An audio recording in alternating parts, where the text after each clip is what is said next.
जय श्री राम। आज का रामायण पाठ शुरू करते हैं। आज है हमारी दुआ संख्या 141 से आगे।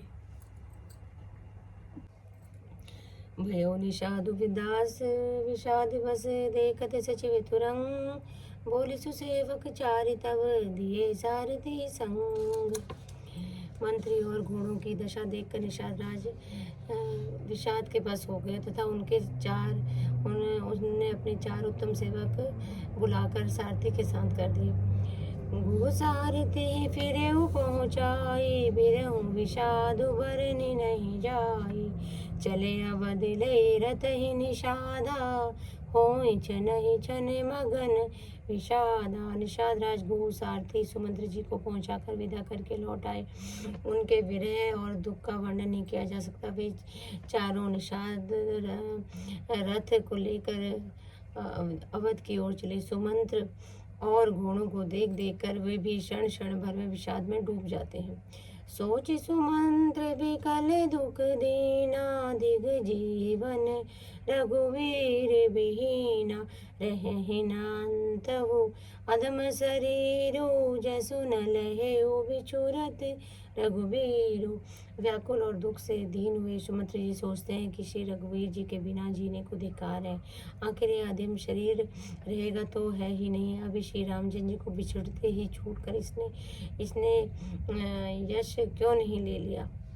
भय अजसे अगिभाजन प्राणा कवन हेतु नहीं करत पयाना अह मंद मनो अवसर चूका अजहु न हृदय होते दुई टूका। हे प्राण अपजस और पाप के भांडे हो गए। अब वे किस प्रकार खोज नहीं करते, यानी कि प्राण निकलते क्यों नहीं। हाथ मन नीच मन बड़ा अच्छा मौका चूक गया। अब भी तो ये हृदय के 2 टुकड़े नहीं हो जाते।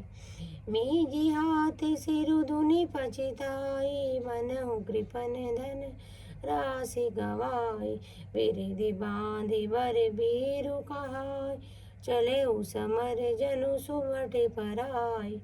सुमंत्र हाथ मल कर और सिर पीट पीट कर पछताते हैं कि मानो कोई कंजूस का धन खजाना खो बैठा हो। इस प्रकार चले मानो कोई बड़ा योद्धा वीर का बाना पहनकर और उत्तम शूरवीर कहलाकर युद्ध से भाग चला हो।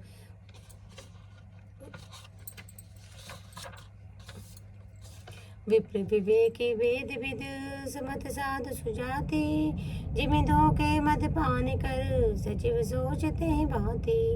जैसे कोई विवेकशील वेद का ज्ञाता साधु सम्मत आचरण वाला और उत्तम जाति का कुलीन ब्राह्मण धोखे से मदिरा पी ले और पीछे पछतावे, उसी प्रकार सुमंत्र जी सोच कर पछता रहे हैं। जिमि कुलीन तिय साधु सयानी पति देवता करम मन बानी रहे करम बस परिहरि नाहु सचिव हृदय तिमि दारुण दाहु।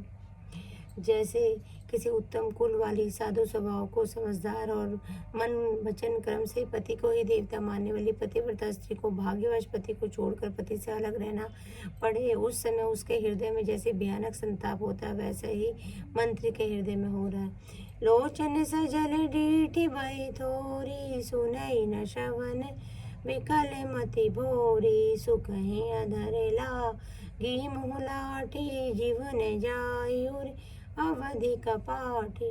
नेत्रों में जल भरा है, दृष्टि मंद हो गई है, कानों से सुनाई नहीं पड़ता, व्याकुल हुई बुद्धि बेठिकाने हो गई है, होंठ सूख रहे हैं, मुंह लाटा हो गया है, किंतु ये सब मृत्यु के लक्षण हो जाने पर भी प्राण नहीं निकलते, क्योंकि हृदय में अवध रूपी किवाड़ लगे हैं। अर्थात 14 वर्ष बीत जाने पर भगवान फिर मिलेंगे, यही आशा रुकावट डाल रही है। विवरण भयउ न जाय निहारी मारे से मन हो पिता महतारी हानि गलानि विपुल मन व्यापी जम पूरे पंथ सोच जिमि पापी।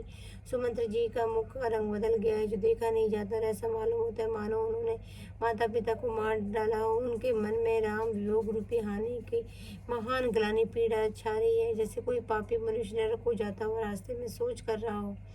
वचन आव हृदय पछिताई अवध काम देखब जाई राम रहे तीरथ देखहि जोई सकुचहि मोहि बिलो कत सोई। मुँह से वचन नहीं निकलते, हृदय में पछतावे हैं कि मैं अयोध्या जाकर क्या देखूंगा। श्री राम जी से शून्य रथ को जो देखेगा वही मुझे देखने में संकोच होगा, अर्थात मेरा मुंह नहीं देखना चाहेगा। धाई पूछहि मोहि जब विकल नगर नर नारी, उतरु देव में सबहि तब हृदय वज्र को बैठारी। श्री राम मेरे प्रभु राम, जय श्री राम। आज की कथा यही विश्राम।